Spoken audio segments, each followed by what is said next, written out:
Hello বন্ধুরা, তোমরা সবাই কেমন আছো? আশা করি তোমরা সবাই ভালো আছো। আমরাও ভালো আছি। আরএস ফ্যামিলিতে তোমাদের সবাইকে স্বাগত।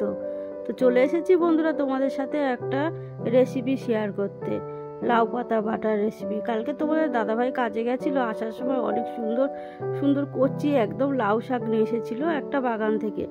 ভাবলাম সেই লাউ পাতা বাটার একটা রেসিপি তোমাদের সাথে শেয়ার করি। দেখো, লাউ পাতাগুলো এইভাবে পরিষ্কার করে কেটে নিই, তারপরে কিভাবে বানালাম লাউ পাতার রেসিপিটা তোমাদের সাথে সেটা শেয়ার করব। দেখতে থাকো।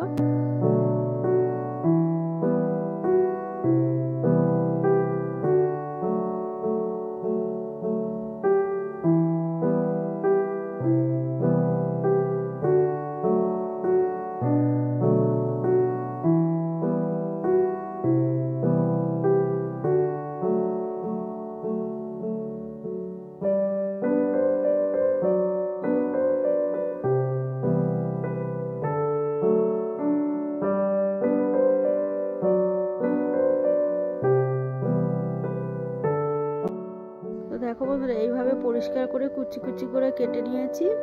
একদম কুচি, যেমন শাক ভাজা করে ওরকম ভাবে কেটে নিতে হবে, তাহলে ভাজার সময় সুবিধা হবে। দেখো, এইভাবে কাটাও হয়ে গেছে। এখন কয়েক কোয়া রসুন ছাড়িয়ে নেব।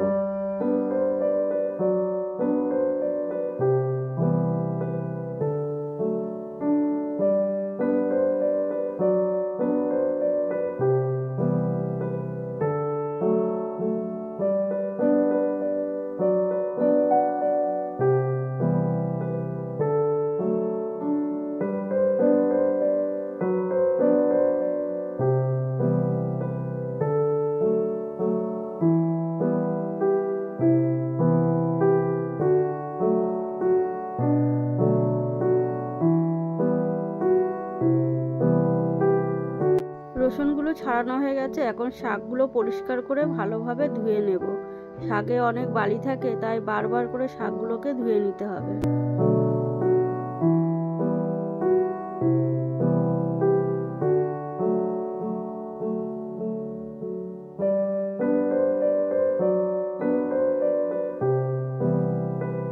শাকগুলো ধুয়ে পরিষ্কার করে নিয়ে চলে এসেছি। এখন কড়াইয়ের মধ্যে সর্ষের তেল দিয়ে দিয়েছি, দিয়ে ওর মধ্যে দুটো শুকনো লঙ্কা ফোড়ন দিয়ে দিয়েছি।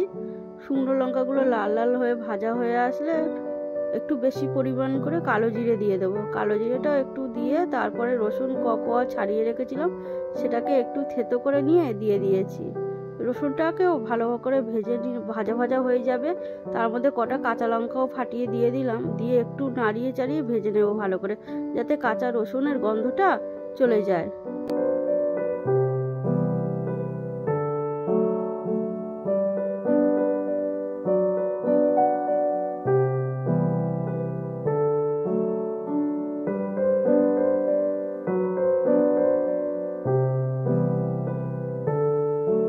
শাকগুলো দিয়ে দিয়েছি, দিয়ে ভালোভাবে একটু ভেজে নেব শাকগুলোকে।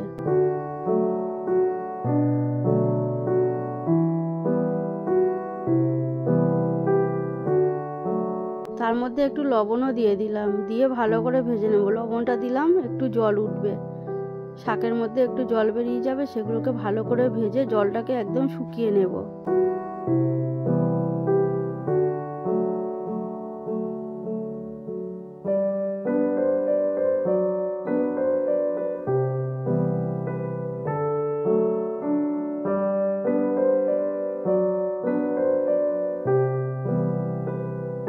দেখো, জলটা শুকিয়ে পুরো শাকটা ভাজা ভাজা হয়ে গেছে। এখন আমি নামিয়ে নেব শিলের মধ্যে। এখন শিল নোড়াতে ভালো করে বেটে নেব শাকটা। শিল নোড়াতে বাড়লে শাক, যে কোনো বাটা বলো যে কোনো মশলা বলো, শিল নোড়াতে বাড়লে টেস্টটাই আলাদা হয়।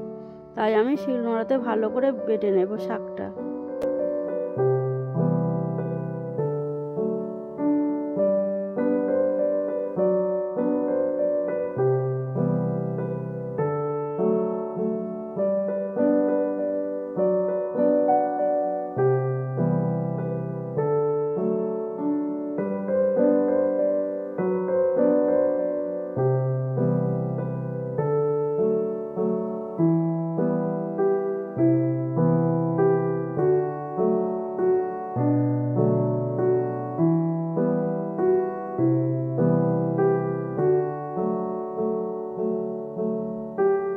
তো বন্ধুরা, এইভাবে তোমরা লাউ পাতা বাটা রেসিপি বানিয়ে গরম ভাতে খেয়ে দেখো, জাস্ট অসাধারণ লাগবে।